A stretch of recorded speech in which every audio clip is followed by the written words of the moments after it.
It's WrestlePod, the Troopany Show, with your host, James Troopany.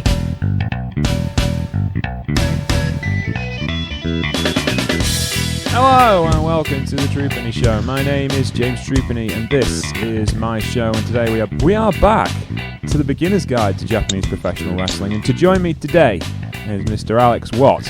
How are you, sir? I'm good, yeah, just me today, so I was saying that, no pressure on me to talk about one of the most influential series of matches ever. Yeah, so we needed your invaluable opinion. So well, as of course as well, being from near Liverpool, where the Dynamite Kid is from originally, I can add my expert Liverpool knowledge to the conversation. There you go. Geography is indeed everything. Myself and Alex today, our subject is the Dynamite Kid and Tiger Mask. Yeah, sorry, I sort of spoiled that a little bit. That's okay. I should have done that before. I'm excited. You're excited? Yeah, and generally the wider junior heavyweight scene in the early 80s of New Japan Pro Wrestling, because this set of wrestlers changed pro wrestling forever. And you don't get to say that very often. You don't get to pinpoint an era that, or a roster that did something very, very specific.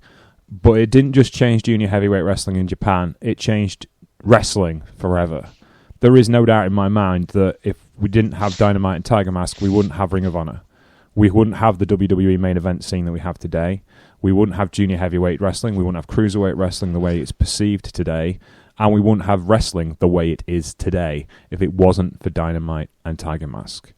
Alex, what's your thoughts on this particular time period generally, and how did you get into these matches? Yeah, well, you've put it, really well of how influential it was and how, because they really did change the whole landscape of junior heavyweight wrestling, particularly Tiger Mask and Dynamite, but then all the guys around that era, and that led into like that 90s boom of junior heavyweight stuff for New Japan. I mean, the way I got into it is, I think this is obviously before my time. I was born quite a few years after this happened, but I mean, the amount of times, any wrestler today cites, these series of matches as influencing them. Like, I remember listening to an interview just shortly before Daniel Bryan retired, and they were asking, who inspires you? And he was talking about all the modern wrestling he was watching. Then he was like, but I still watch Dynamite Kid and Tiger Mask, and that still inspires me to be a better wrestler because of the stuff they were doing back then. And like, we'll obviously talk a bit more about the matches, I'm sure, but like, I was watching a few this morning before we recorded, and sometimes you genuinely do have to stop and remind yourself that this was happening in like 1982, which is when you think of like the landscape of what was happening in sort of mainstream American wrestling at the time. It's like night and day, like how ahead of their time they were. Yeah, I mean, even the wrestlers I've talked to, my very first interview was with Ultimo Dragon, and I asked him, was there any British wrestlers, as we were at a British show, was there any British wrestlers? And he said, the Dynamite Kid, because that's the person I wanted to be.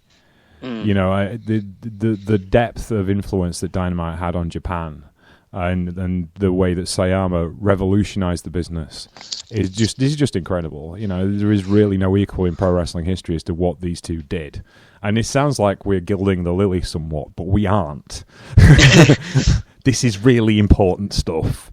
Yeah, well, it's funny because like I was thinking, obviously, the Ricochet Will Ospreay match from earlier this year, and how Vader made those comments about how it was, not great, basically, this week ago. And then you watch this from the 1980s, and the it's not as mental as obviously what Ospreay and Ricochet were doing, but they're keeping that same pace. Like, it's that kind of speed these guys were going at. So it's not like this has suddenly, happened in in the modern era. Like, they put the blueprint down then. Like, yeah. Yeah, and it's something else. And, to give you balance, these were both trained shooters. They both knew what they were doing when it came to handling themselves in a real fight. They did this stuff because they could do this stuff, and they knew it would get them over. So let's go back to the beginning. Who would you like to start with, Tiger Mask or Dynamite? Oof, your call. Let's go with Dynamite, as he's slightly older and I know more about Dynamite. So Dynamite Kid was born in Goulburn, Lancashire, and he grew up in a mining area. You know, the Lancashire area was famous for mining, and as people quite rightly put it, you know, the only two ways out of a mine shaft were in a wrestling ring or on a rugby league pitch. And he was trained, he kind of was picked up for training by a guy called Ted Betley.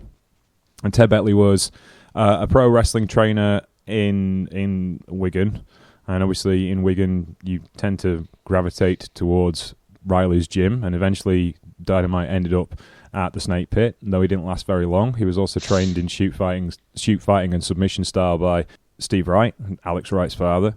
And he became an incredible draw on the British wrestling scene, you know, in the joint promotions in the 1970s. I first saw Dynamite when I was probably about 4 years old, tagging with the Royal Brothers. Wow. Yeah. And he's one of the guys that really, one of the reasons why I watch pro wrestling, because of Dynamite. He became this ethereal character to British wrestling fans because he wasn't here very often, and he wasn't on television very often, because not long after he wins the British lightweight and European welterweight championships, he disappears off to Canada, and we don't see him for a couple of years. And when he comes back, he's like 5 stone heavier for a start, and he's this incredible wrestler. You know, we always knew he was good, but he's doing things now that we've never seen before. And then he disappears again, and we don't see him for a while. And then he suddenly turns up in the WWF. But the bit we're talking about today is the other stuff.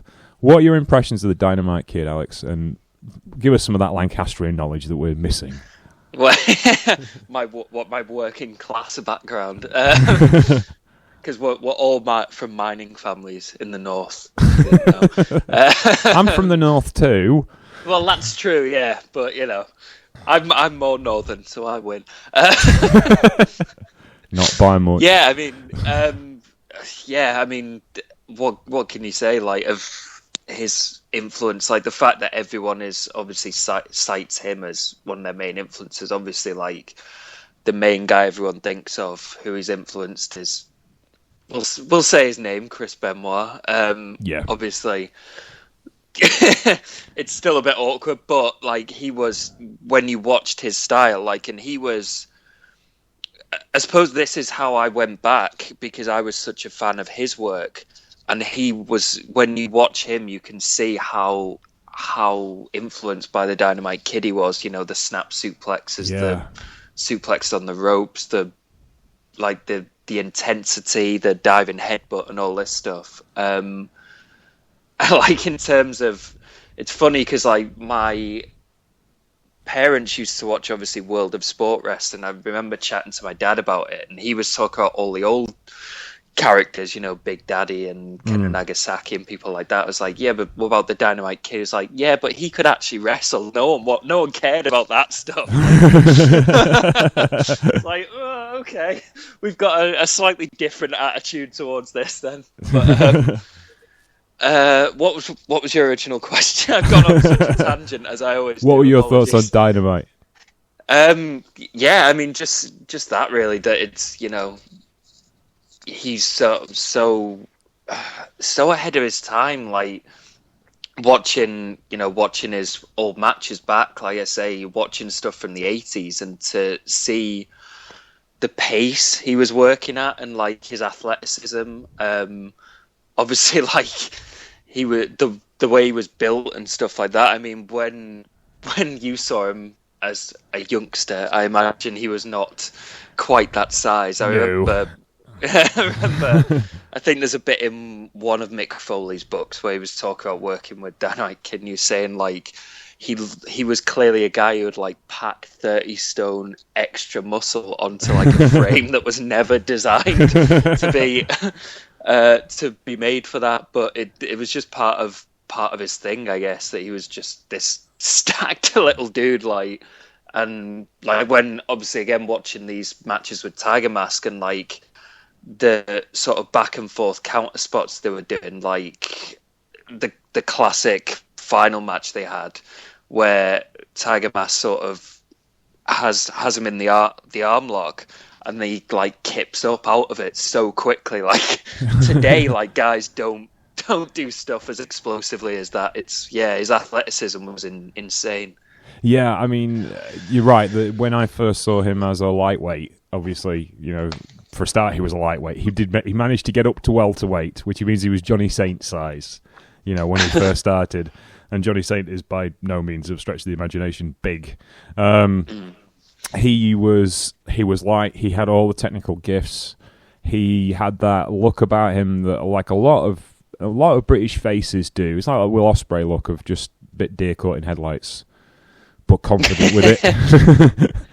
Yeah, Ospreay does that quite a bit now. But he had the kind of like this kind of like boyish charm about him. And one of the things that always struck me, and this kind of like goes through Dynamite's career, but Ted Batley gave him the name the Dynamite Kid and said, "Don't ever change it," and it fit him so well, and he lived up to that name, And he goes through this British career, which is very, very successful, and Ted's always said, "Don't be afraid to move on," and he was probably working at the top of the card in the UK. He was probably getting paid as much as, if not more, than most of the main eventers in the UK were at the time.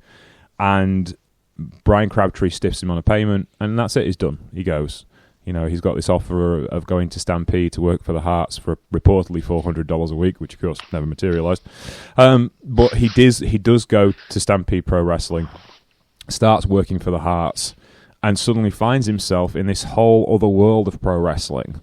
In the dungeon, training with Stu Hart, getting better at being a pro wrestler in the pro style, developing this new Canadian style. He turns heel whilst he's in Canada because he's so good at taking bumps.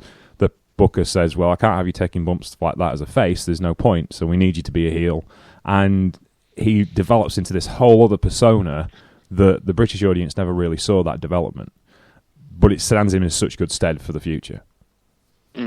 But I mean, even back, well, we'll talk about the Tiger Mask stuff in a second, but like he's sort of he's working that kind of subtle heel role throughout their feud as well.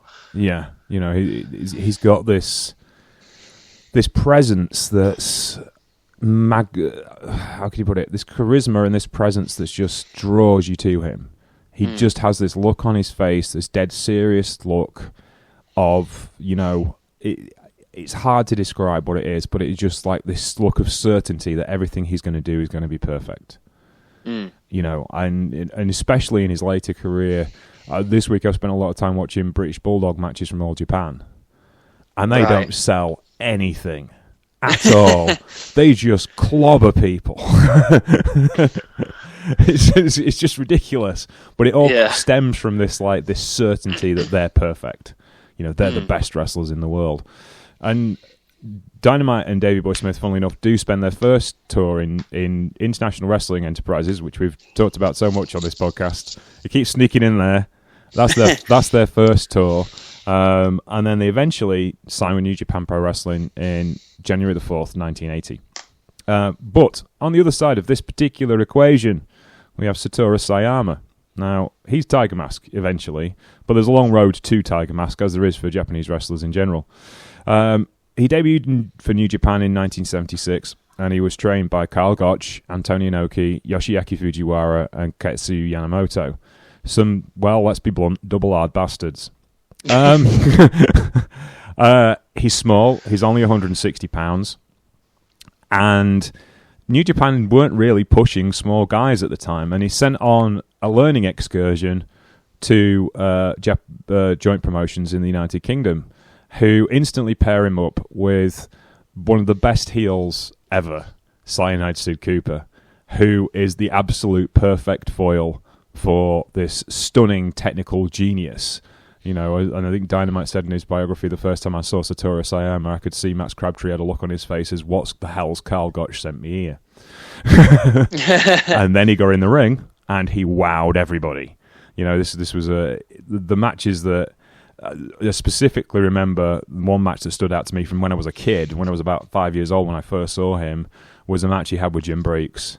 And Jim Breeks was just perfect for Sayama. Jim Breeks had that a character that is essentially what Kevin Owens does now. Whiny crybaby Jim Briggs, that was his name. His ability to moan and complain, but just be the ultimate vicious heel and do everything that's just vicious and horrible to another person. It was a perfect foil for the beautiful wrestling style, the balletic wrestling style of Satoru Sayama. So what do you think of Sayama when you first saw him? Pre-Tiger Mask stuff, I haven't seen a whole lot of his stuff, to be perfectly honest. Like, obviously went and did the excursions in the UK, went to Mexico, which is like it's kind of a staple of Japanese wrestling now that these guys will go away and learn their trade elsewhere and improve in that way. But yeah, I mean, the little I've seen, it's just the speed. Like, I think he always had that. Like, Bret Hart called him like, the Bruce Lee of wrestling. Is that right? Like, because of his speed, and obviously like the way he fused the martial arts stuff with the high flying stuff, and then he would obviously go on and make that even more so when he debuted as Tiger Mask. Yeah, it is like you watch that stuff from like 77 and 78, and he's just so fast. Just like the reversals, and there wasn't anyone who could keep up with him anywhere. You know, Dynamite's the first guy he comes across who can actually go that speed. But like that's the late 70s as well. Yeah. Like, again, it's crazy that, like, because obviously when you think about what wrestling was like then, and then it's almost hard to imagine someone like a Sayama in that environment, because he was like probably 2 decades ahead of his time. Yeah, it is something else, really. It really is. Now, throughout 1980, Dynamite was pushed as the premier junior heavyweight in New Japan Pro Wrestling. And in 1981, Tiger Mask makes his debut. Now, there's a good bit of storytelling from New Japan here. In the month-long tour that Dynamite had, he went undefeated. And then on the last night of his tour, he wrestles Tiger Mask. Not Satoru Sayama, Tiger Mask. And he loses to a German suplex. And all of a sudden, Tiger Mask is a megastar in New Japan Pro Wrestling because he's beaten the Dynamite Kid. You can't really do justice to how big Dynamite was without saying that he was massively over before Tiger Mask got there. And then all of a sudden, they build up Dynamite and build up Dynamite and build up Dynamite. This whole year run, he beats everybody, and then suddenly Tiger Mask defeats him, and then Tiger Mask is suddenly a new star. And that's incredibly smart booking. There's something you just don't see anymore, do you? No, occasionally it gets remembered, but it's like, that's old school booking done right. Like, it's, people say, like, wrestling's actually very simple when you do it correctly. That is just a simple thing. Like, have a guy be unbeaten for a while, new guy comes in, beats him, you've got a new star straight away. Like, and Japan still does that to an extent. Obviously, they did it with, like, AJ Styles, for instance. He won, beat Okada his first night, his first match. So they still do. It still does happen, but less so in American wrestling than Japanese wrestling, I would say. Yeah, it's something that just goes on so well with this particular group of wrestlers as well. You've got a lot of people in this time period who are doing like incredible things, and to have two that rise so far above the rest of them without losing sight of how good the others are either. It's really important too. So Dynamite has a ready-made opponent for when he comes back to Japan a couple of months later, and they start feuding over various titles, but the one most predominantly associated with these two is the WWF Junior Heavyweight Championship, which is really interesting because obviously we're talking about New Japan Pro Wrestling, and the title that we're talking about is the WWF Junior Heavyweight Championship. To give you some idea of lineage, that was formed in 1965, was originally won by Paul DeGales, and then John DeFazio, Jackie Nicholas, and so on. And the most prominent person we've talked about so far is Tatsumi Fujinami, who took the championship from Carlos Estrada in 1978 and took it back to Japan and made it the most dominant junior heavyweight championship in New Japan Pro Wrestling. Now, there is a tournament held for the vacant title. Actually, no, it's just a match held for the vacant title on January the 1st, 1982, when Fujinami entered the heavyweight division. He relinquished the championship undefeated, and Dynamite and Tiger Mask have their first match for the title on January the 1st, 1982. And that's where things really kick off. Tiger Mask wins the championship, and he has to vacate it then in April due to injury. But the match that they had and the matches that they're having at this point, they're just getting faster and more intense, and the things that they're doing are just incredible. What do you think of these actual matches? How could you describe them? Well, I mean, you've touched on it a bit already of how they've really influenced like the modern style completely. Certainly the junior heavyweight style, but like you say, the main event style in WWE and the speed at which they're going, like. It'd be interesting, like, what you think on how sort of the storytelling holds up and stuff like that, because they're moving so quickly. Like, at times, it's sometimes, like... And again, this sort of plays into modern wrestling as well, and being ahead of your time, is that they're moving from spot to spot so quickly, which is something people sometimes complain about today. Like, what would your take be on that? Am I being a bit harsh? No, I don't think you are. I think it was. How can you put this? They were fighting against a tide, in one sense. They were desperate to get noticed by the fans, and the person at the top of the card is Antonio Inoki, the guy that owns the company, the biggest ego in pro wrestling, a guy who. He's still running the top of the card in 1981 when he probably should be bringing himself down, but he's still the guy.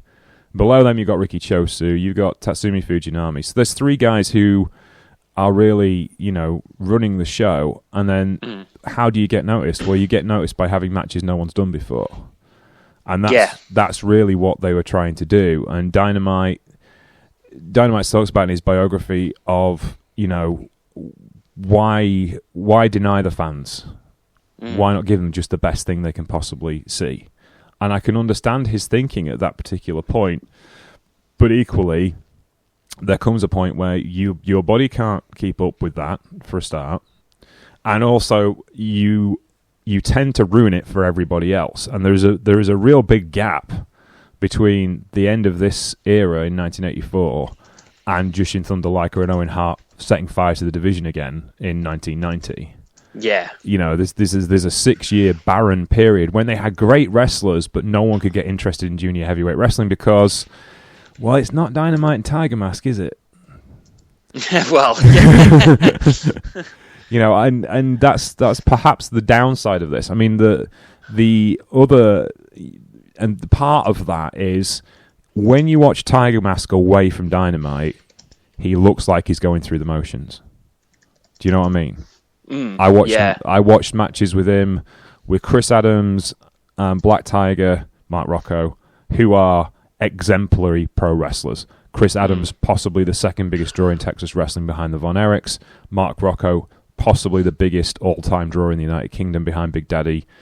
Two guys who really, really know what they're doing, can wrestle a streak, understand Sayama's style because they grew up doing the same things because they were snake pit guys as well, and so was Sayama, was like a second-generation snake pit guy because he was trained by Gotch. All the things you can possibly think of, and yet it doesn't look as good as the stuff. It doesn't look like he's trying as hard as when he wrestles Dynamite because he knows he has to push himself to be that much better because he's got to keep up with Dynamite, and Dynamite knows he has to push himself that much better because he's got to keep up with Sayama. Yeah, and that was part of it as well. Like they were just constantly pushing each other to being better and faster and more athletic and doing crazier things. And like, I fully agree with you on like the storytelling aspect, and like there was still great stuff they were doing, like I said, with Dynamite playing that kind of subtle heel role throughout the series, which obviously after he lost the first match and then he loses the second match here for the WWF Junior Heavyweight Championship, where he's just kicking out like just after the 3 count and then attacking Tiger Mask straight afterwards because he's like so annoyed. And that like played out into the whole idea behind the series where and again, this was probably ahead of its time to work this into a feud so smartly, like where it became like he was like just desperate to beat him in any way possible because he just, for like whatever reason, Tiger Mask just had his number, every time they wrestled. That was the story they were trying to tell. Yeah, that was it, and it went back to something that Ted Betley told Dynamite when he was training. There'll always be somebody around the corner who's better than you, So Dynamite never felt bad about being second to Sayama. Somebody has to be on top, And he described the atmosphere as everyone knew that him and Sayama were top dogs in New Japan Junior Heavyweight Wrestling. Yeah, that was, and he described it because he got injured in '83 and he had to go back to Calgary and rest up for a while. And he said, I think he said there was a lot of whistling going on from Mark Rocco in the New Japan changing rooms because I wasn't there. It stopped when I came back because he knew I was top dog again.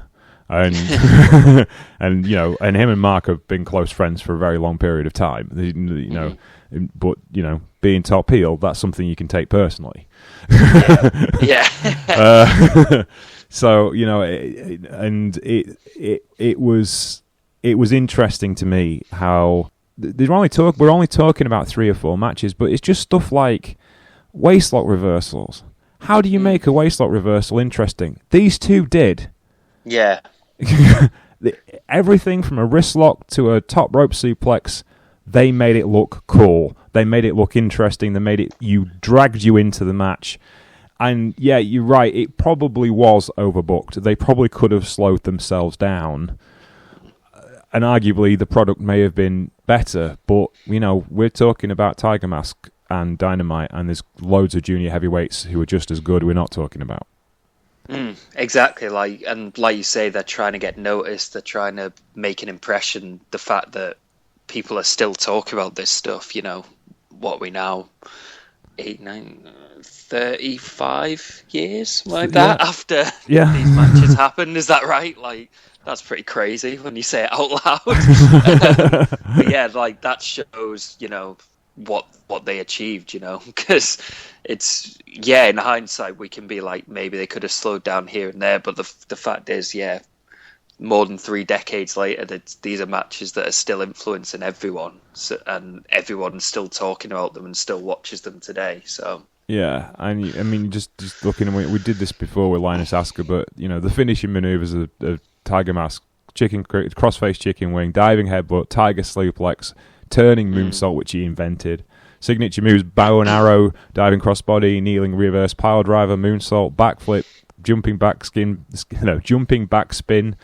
kick combination, missile drop kick, rolling soleil, spinning heel shoot, tiger wall flip, corner backflip, multiple suplex variations, double underhook, bridging German, gut wrench, belly to back, pile driver, snap DDT, surfboards, the tiger feint, which is essentially the 619, the space flying tiger drop, the cartwheel plancher, and that's just one guy. Yeah. And then Dynamite, the diving headbutt, the Gotch style pile driver, the superplex, which he invented, the European uppercut, the front drop kick, the headbutt, the Indian deathlock, the knee drop, the lariat, the pendulum backbreaker, the belly to back German suplex, gut wrench suplexes, the snap suplex, which he innovated, the 3/4 face lock. All of these things that these guys were doing, they had such wide and varied move sets. Now there are more athletic guys now, as we said with Ricochet. Even Kushida is probably more aerial orientated than both of these guys. But I think it was just genuinely limitations of they hadn't thought of what stuff they could do. Yeah, well, they set down a blueprint. It's still stuff like the suicide dives that Tiger Mask was doing. Again, this is the 80s, and this is the early 80s, and he's diving between the ropes, and they sort of laid the groundwork to then, the next generation came in the 90s, and someone like Jushin Thunder Liger or the great Sasuke obviously take that mantle and then escalate it and start coming up with even, more innovative stuff. But if they, like you say, like maybe if they'd come along a little bit later, then they would have been doing even more innovative stuff, if you like. Yeah. They're just on a different planet to other people in this particular time period. We just talked about Chigaso Nagaomi and Linus Asuka in All Japan Women, who were coming along at the same time, and you see how influenced by them the Crush Girls are influenced by Dynamite and Tiger Mask. The next generation of women wrestlers in Japan, Dynamite, Kansai. Well, the direct homages to this particular generation. But as well, you look at what Manami Toyota is doing, and you compare it to Tiger Mask. She was doing very similar to things to what he was doing. The way she innovated wrestling, and that pace, that speed that the All Japan Women of the 1990s had, the Joshi in general of the 1990s, is directly taken from how fast Tiger Mask and Dynamite were going at that particular time period. But we should talk about some other people, because it wasn't always them too. As much as we, you like said, as well as Tiger Mask, you had Black Tiger. Now, Black Tiger was another comic book figure, because we haven't really talked about that. The origins of the Tiger Mask character come from a manga called Tiger Mask, which was an anime of the same name, and the basic principle behind that show was a Japanese wrestler who becomes a face after returning to Japan when a young boy said that he wanted to be a villain like Tiger Mask when he grew up. So like Tiger Mask goes and wrestles in America as a heel, and then he realizes he's a bad influence, and then tries to become a good influence in his return home.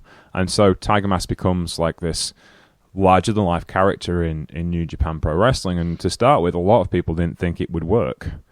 A lot of people didn't think it would create such the sensation that it was, but they got the right guy at the right time to develop this character and portray him so well, and had the right what's the word there? The right kind of physical character traits to make this manga character work. Yeah, because people sort of saw it as like a joke when it was announced, if you like, and then we mentioned the debut, him coming in and beating Dynamite. Like, I think no one was a joke after that. Like you say, it was the perfect guy to play that character, and was the perfect debut, and everything we said with the booking, like it just got that character over so big in one night.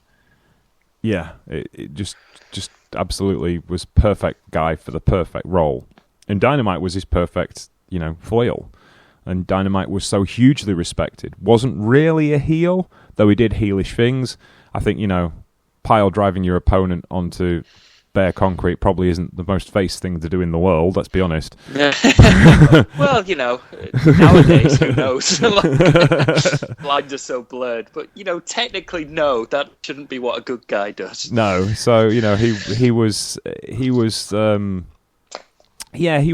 this but so respected as a wrestler in Japan because of his background, because he was Snake Pit trained, because of his training with Ted Betley, because of his impact from Canada and the work he'd done in Canada. He was considered the top guy until Tiger Mask comes along. Now, going back to Tiger Mask as the cartoon character, New Japan also created a Black Tiger character. Now, Black Tiger was the foil from the comic books, and to pick Black Tiger, they pick another Lancastrian, Mr. Mark Rollerball Rocco of Manchester, formerly of Wigan, second-generation wrestler, and an absolute... I can't describe Mark Rocco. I can't really do him justice when it comes to the most intense pro wrestler I've ever seen, I would say. Yeah, which, considering we're doing a podcast about Dynamite Kid, really saying something. But put it this way, if you listen back to The Art of Wrestling, Steve Regal said in one episode of The Art of Wrestling, he was due to wrestle Mark Rocco one night, and the place they were wrestling in had a lift that came up for the wrestlers to come out of to come down the rampway, and the lift got stuck with Rocco inside. And he's getting keyed up, ready to go for this match, and he's stuck in there for 5 minutes. And he said, "You know how wasps get when you put a glass over them? He said, when that lift door opened, I knew I was in for the longest 45 minutes of my life. Mark Rocco is as tough as they come. His father was Gentleman Jim Hussey, a man so talented he could drop kick and land on his feet. That's ridiculous. Mr. 5B5, as he was known. And he actually refused to help Mark, told Mark to make his own way, and actually said, don't use the Hussey name, because until you're some good, I don't want you using the Hussey name. That's, very old school. And he went about it in the way of, like, trying to make a name for himself. So he used Rocco, another family name of his, and he made himself into one of the biggest stars in the UK purely just by being so intense. And his feud with Marty Jones in the late 1970s was the coolest thing ever. It was the coolest feud in British wrestling. If you watch those matches, they were fighting over the British, or eliminators for the British Heavy Middleweight Championship, and it was just stunning. You've never seen anything like it. They were Dynamite and Tiger Mask 3 or 4 years before, and they were going over the edge to really make this work. And Marty Jones himself had been to New Japan before Dynamite went there. He was a guy who he was a bit heavier and was considered more of a heavyweight in New Japan. He tended to float around the main event, whereas, Rocco comes in, he takes over the Black Tiger profile, and he does wrestle very differently as Black Tiger than what he does as Mark Rocco, but he's just, again, the perfect guy for that role. Super heel, knows exactly what he's doing to get the most heat out of that particular audience, and, Max Crabtree was quite pleased that he managed to get rid of him for every 6 months, because every time Mark was on British television, they'd had to kick him off for a while, because Mark wasn't interested unless somebody was bleeding. So, so it was Max Crabtree doing it. Silly boy, go back to Japan for a bit. We'll have you back in later. And eventually, actually, in 1983, Mark Rocco actually left Joint Promotions and went to All Star Promotions, another company from your neck of the woods there, Alex. What was that, sorry? All Star Promotions, Brian Dixon. Oh, yeah, of course, yeah. From my neck of the woods. Up north. Up north. Well, I was thinking Lancashire. But yeah. Anyway. So he went to All Star Promotions, and that's actually when you tended to get Dynamite back in the UK, because Dynamite was good friends with Mark Rocco. And the actual New Japan connection switches from Joint Promotions to All Star Promotions. And Mark Rocco has a hand in the next generation of junior heavyweights, which we'll talk about in another podcast, and a certain man called Flying Fuji Yamada, who you know better as Jushin Thunder Liger. But Rocco, there's Chris Adams as well, like we talked about before. There's Gran Hamada. And we can't have this conversation without talking about Gran Hamada, one of the most influential junior heavyweights of all time, who starts his training in New Japan. He's trained by the New Japan Dojo, and again, he's found to be a bit too small for the New Japan roster. And then eventually, he ends up leaving in the mid-'80s to go and form Universal Wrestling Federation, and then helps out with Michinoku Pro. So it's quite the roster at the time. There's quite a lot of really cool guys who know exactly what they're doing to make this wrestling product great. Yeah, well, the matches Gran Hamada had with Tiger Mask were pretty incredible as well. And talk about Mark Rocco, and it's worth watching the World of Sports stuff him and Dynamite did against each other, because it's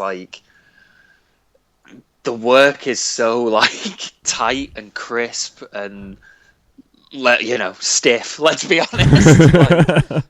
But I think obviously everyone talks about Dynamite. It's worth watching Mark Rocco's stuff to anyone who hasn't checked him out, because he was very, like you say, even more intense if anything, and so similar in a lot of ways, the way he would, like I say, lay his stuff in, and again, and Gran Hamada as well, the sort of pace he could keep and the way he would lay in his strikes. It's and again, you go back and you sort of go, this the early 80s they were doing this stuff. It's crazy. It's like a bunch of 25-year-olds with short man complex. Yeah, basically. Napoleon Dynamite. Yeah, eh? That's it. Yeah, well, I mean, Rocco was that intense. I mean, I remember a story Kent Walton's told in a match one night. He was wrestling Marty Jones, I think he was, and you know how the old British ring posts had the one cover rather than the individual pads.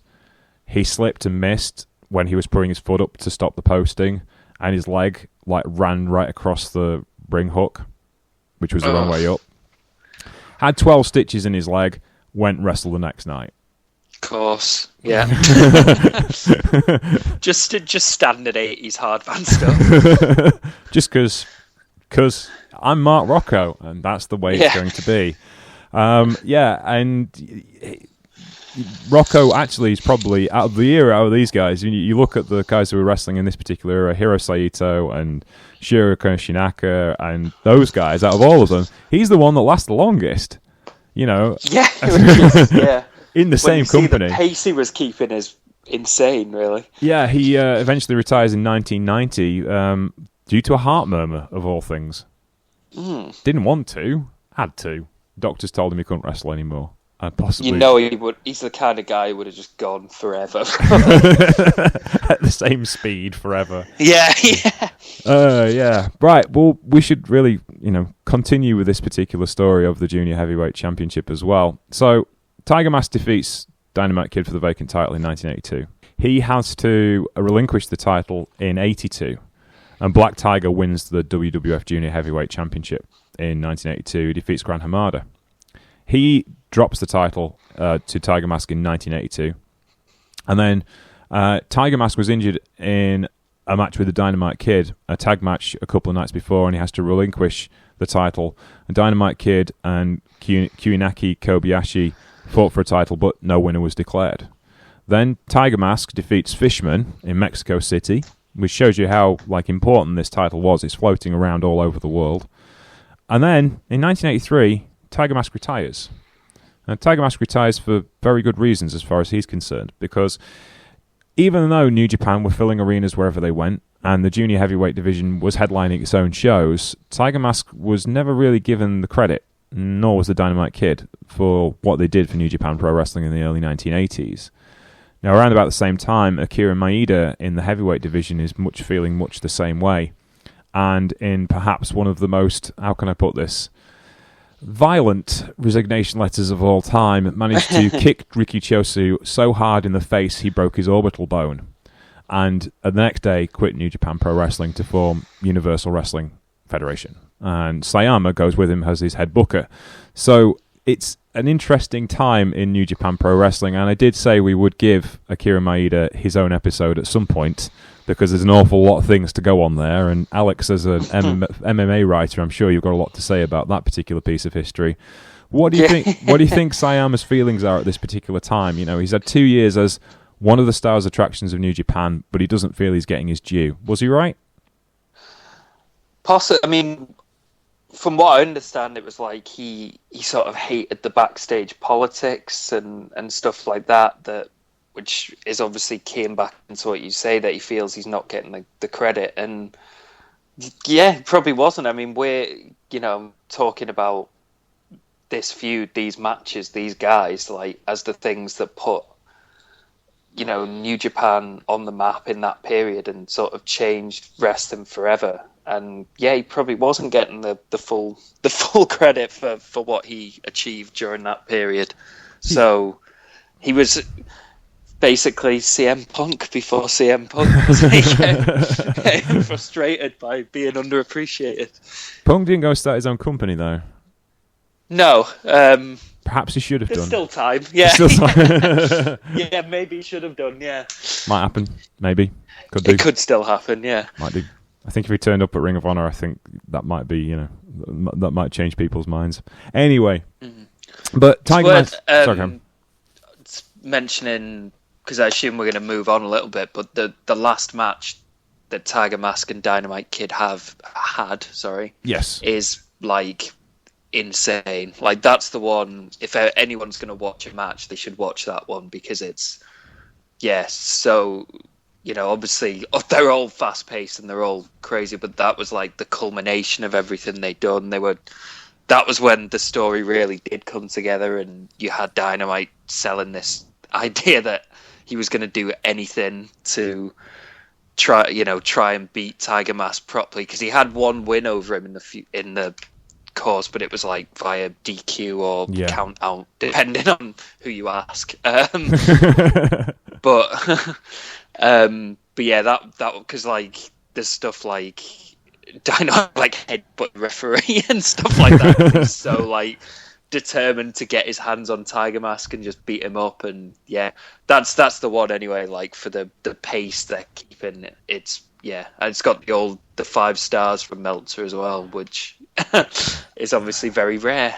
I would also give a shout out to the Tiger Mask versus Dynamite match from Madison Square Garden in 1983, which Vince McMahon described as the greatest professional wrestling match he ever saw. Which, considering all the jokes about like what Vince thinks of smaller wrestlers and vanilla midgets and stuff like that, it's quite incredible that he said that. Really, yeah. I mean, it's Dynamite's first run at the Garden, and he's clearly nervous, and he wrestles as a pure face, and he's obviously not been wrestling in Japan because he's grown his hair out, so he's got like long flowing locks, which is really unusual for Dynamite. But him and Tiger Mask just tear the place apart in 8 minutes. They put on it. The crowd is so hot as well. It's just ridiculous. It's just like, when you're used to like, no knock on Bob Backlund, but you got Bob Backlund versus Stan Hansen in the main event or whatever, and it's ploddy to say the least. And then these two come in and they just tear the house down in 8 minutes, and they do everything. There's the flips, there's the suplexes, there's the clotheslines, there's the reversals. They do everything that they've made famous in Japan, and New York loves them. And if you can make it there, you can make it anywhere, and that's probably one of the main reasons why Vince McMahon actually signed Dynamite not long after that. But at the time, he was still a New Japan employee, and he was under talent swap agreements, and I don't think Antonio Inoki wanted to let him go at that particular point anyway. But certainly, I know for a fact that Vince McMahon wanted Dynamite, and he wanted Dynamite more than any other wrestler that he signed in the expansion era. Apparently, he did a dance to jig on his desk when he signed the British Bulldogs. So there you go. And who could blame him? Yeah, exactly. Now, as we go through this, Tiger Mask, like we said, in 1983, he retires from pro wrestling, though not really, because he goes and starts the UWF with Akira Maeda. And he actually recalled Dynamite Kid to go with him to the UWF, but Dynamite didn't like the idea because it was a new style, and he had no idea what this new style was going to look like. Now, before we go off to Dynamite, Sayama actually had some successful matches in the UWF, and the guy he did get hold of was actually Marty Jones, another Snake Pit graduates, to try and build some of the magic together. Now, obviously, the UWF was very, very different to New Japan, but they did get some of the old magic for a British junior heavyweight against a Japanese junior heavyweight. Maybe not quite as much as they had with Dynamite, but it certainly had that feel to it. And we'll talk about the UWF at another time, because there's a whole bunch of stuff we have to talk about with that. But the title, the WWF Junior Heavyweight title, is vacated. There's a tournament between all the junior heavyweights in February of 1984, and the final, which goes down to the Cobra.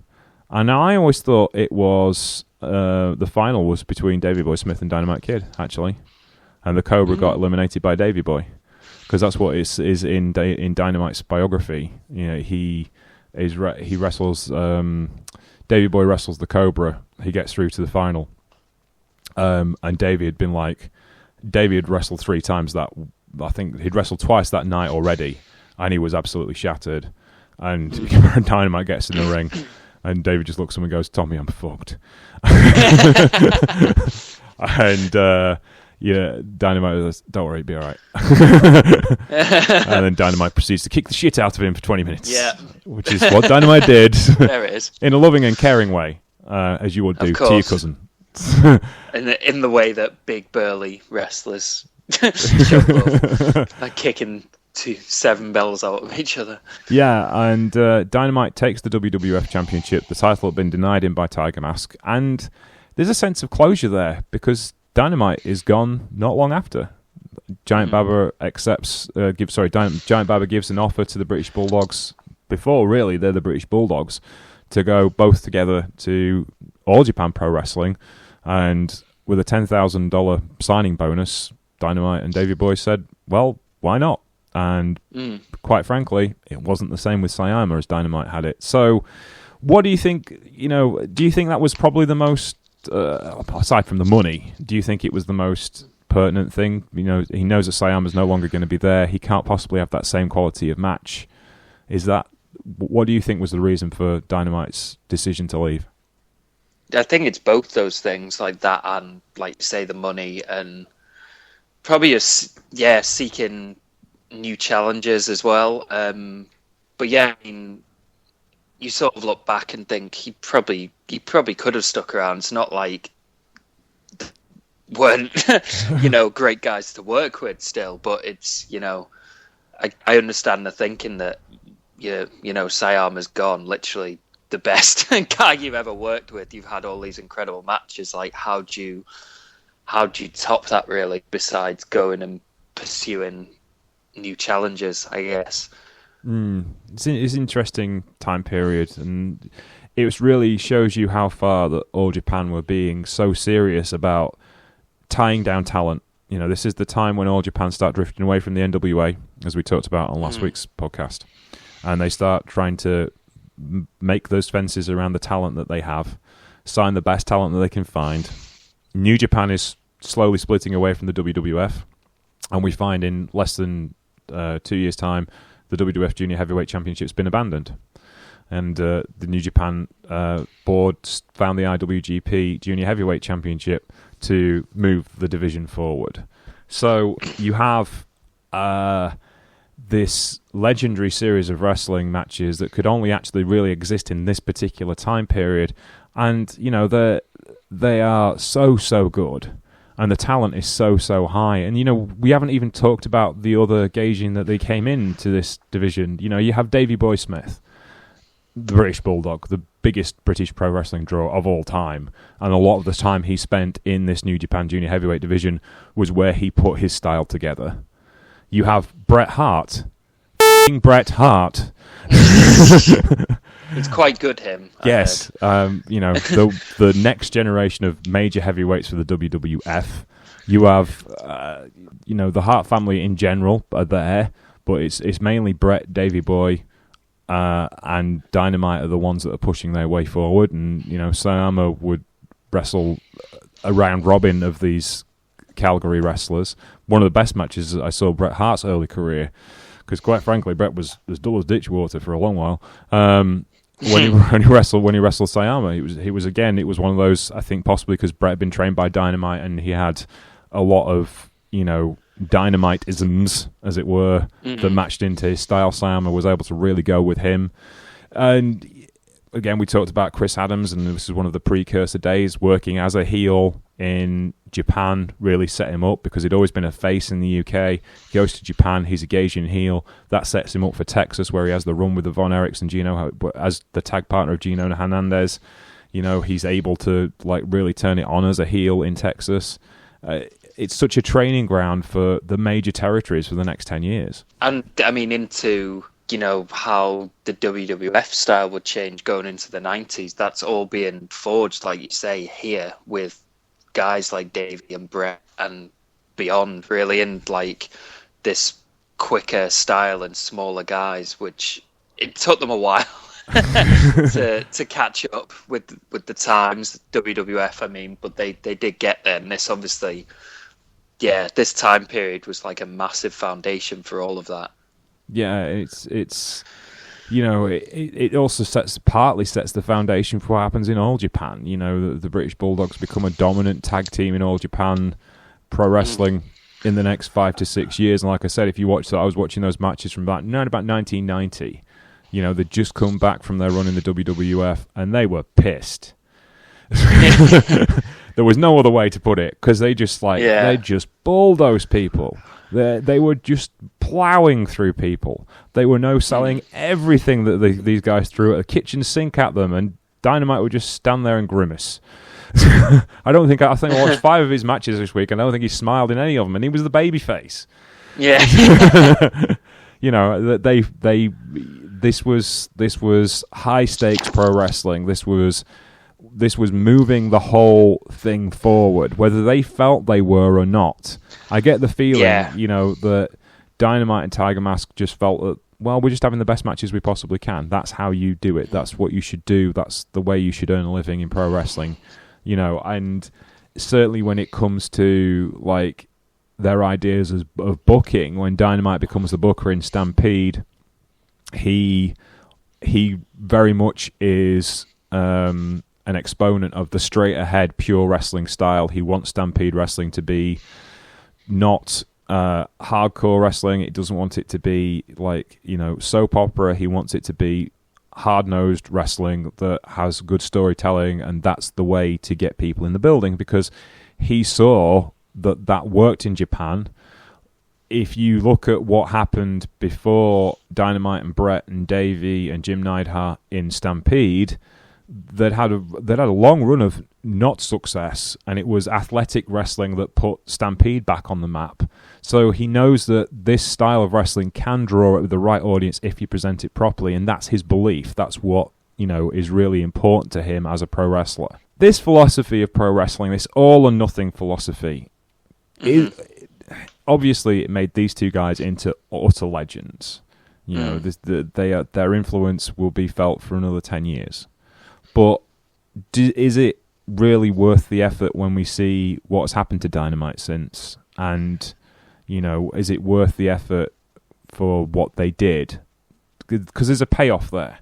We know that, Dynamite lives in semi-seclusion in Wigan with his wife Dot, and it's been well documented of how ill he is. There was a retrospective on NHK TV this year where Tiger Mask talked to Dynamite via Skype, and Dynamite really wasn't well enough to react to what Sayama was saying.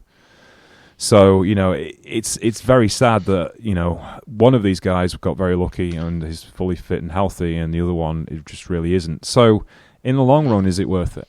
I guess that it depends, because there's that discussion going on even to that day with how hard some guys are going.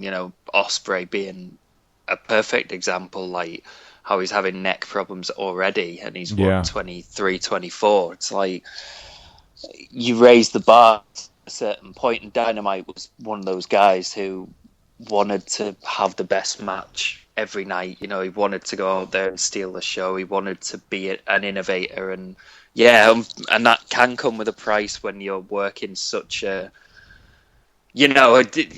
it's not a surprise when the Dynamite has ended up in that condition when you go back and watch his matches, because of the bumps he was taking, the intensity he was going at, like some of the stuff he was doing to the outside, even like in Stampede, the stuff him and Bret were doing, like the suplexes over the top rope, and the falls on those look horrible.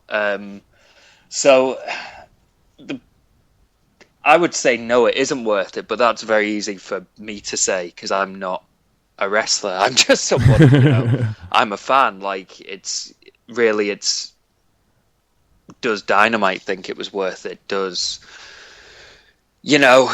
more modern guys, people like Daniel Bryan, Nigel McGuinness, another one who worked such an intense style for so many years, and now, then really had to retire early because of it, before he'd really, had his big chance, if you like. If you know what I mean, you have to ask them. I don't know. I feel like Dynamite probably does think it's worth it, knowing the kind of guy he is, because he goes down in history now as one of the all-time greats. But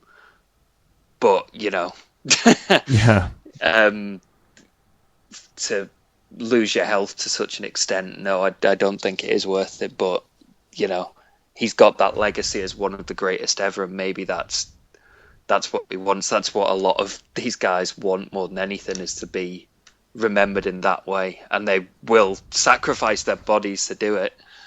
Yeah, I mean, I was talking earlier this year with a guy called Alex Brocchi, who produced a play called El Britannico, which was Wrestling Reality, which was a play based on the Dynamite Kid's life after wrestling.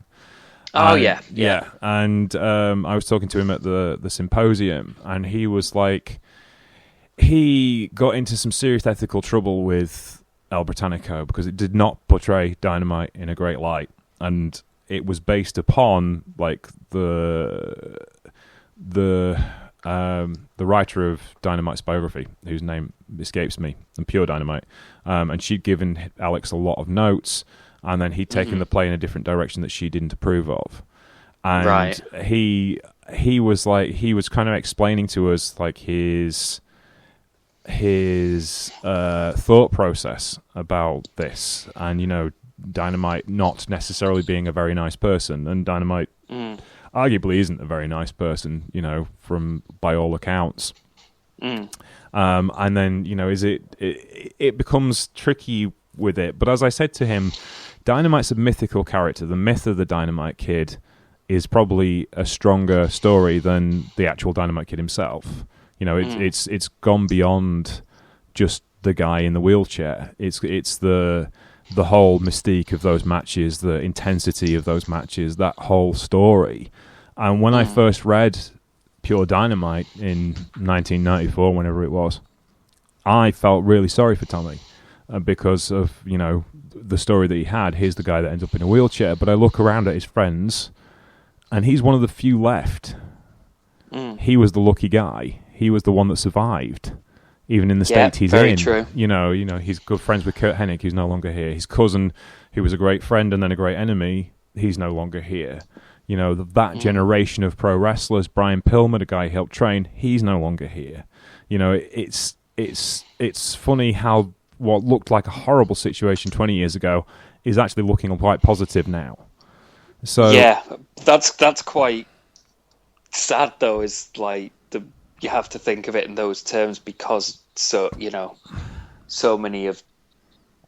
wrestlers die younger than they should. Basically, it's sad that it's like a guy who like damn near paralyzed himself is like can be considered one of the lucky ones, I guess. It is. But like that, I mean, like you say, it's like a tragic sports story, basically. Which for better or worse, people love that stuff. Like you say, there's a certain myth surrounding him, and there's a lot of stories that don't make him out to have been necessarily the greatest human being. But like the rise and fall, it's real life tragedy, really. And like, am I right in saying him and Davey never made up before Davey died? Yeah, they didn't. Which is another tragic aspect of his story as well. It is. It's an interesting tale, and it gives you awful lot of food for moral thought as well. I mean, we could do probably a whole other podcast just on Dynamite and like his whole story basically, and how like the highs, extreme highs to extreme lows basically. Yeah, it's I've written a lot about Dynamite, and he's one of the guys that's always fascinated me as a fan more than anyone else. He was my guy. Marty Jones was the guy that I was always interested in, but Dynamite was the guy that just came back every once in a while. And so he was this mythical figure for me as a wrestling fan in the UK in the 1980s. And you've got little snippets of information, like him and Marty Jones won the Stampede Tag Tournament one year, and it was in the British Wrestling Press that I managed to find bits and pieces out about. And you didn't hear an awful lot about him until he came back to do. He wrestled Marty Jones one night, and he wrestled Chick Cullen one night, and matches with Rocco. So, but it was all few and far between. So, he's just one of those guys that are just. You kind of see him above the wrestling business and above everybody else. Even it's like people love, Diego Maradona in football, or Mike Tyson, say, in boxing, like where they are almost like mythical figures who've then got these insane stories, like in their private lives as well. Like people are drawn to that stuff, like with sports figures. And wrestling is a sport, basically, in our opinion, I think, anyway. Yeah, because it's competition, and there was no better competition than the Tiger Mask versus the Dynamite Kid. And I think that's somewhere we can end it, on a slightly higher note. I think that's a very nice way to end it. I'd like to thank you for your time, Mr. Alex Watts, sir. I appreciate it greatly. No, thank you for having me. Hopefully I did it some kind of justice, this series. It's fun talking about it for an hour. Yeah, it's been an absolute blast. So you can find Alex at AlexWatt187. Yes, there you go. You got it right first time. Incredible. It's getting to the end of the year. It's all starting to sink in now. You can find him there on Twitter. You can have a chat with him about pro wrestling. He does enjoy a good chat about pro wrestling. I do. I really bloody do. and football from time to time. But what was that? And football from time to time. And football. Yeah, basically just wrestling and football and music. That's what you follow me for. There you go. And you can find me at Sheriff Lone Star. If you would like to follow Wrestle Talk TV, they are at WrestleTalk_TV. And you can find us all of the podcast content on the Wrestle Talk Podcast Network via iTunes, Stitcher, SoundCloud, that's the one, and all your favourite podcast providers. You can also find us on Wrestle Plus, a wonderful service for $4.99 a month, gives you all the NJPW wrestling and exclusive content from Ollie Davis and the YouTube crew. Thank you very much for listening to the Beginner's Guide to Pro Wrestling today and on the Troopany Show. We appreciate it. I hope you enjoy the rest of the shows for this week. Take care, and we'll speak to you soon. Bye.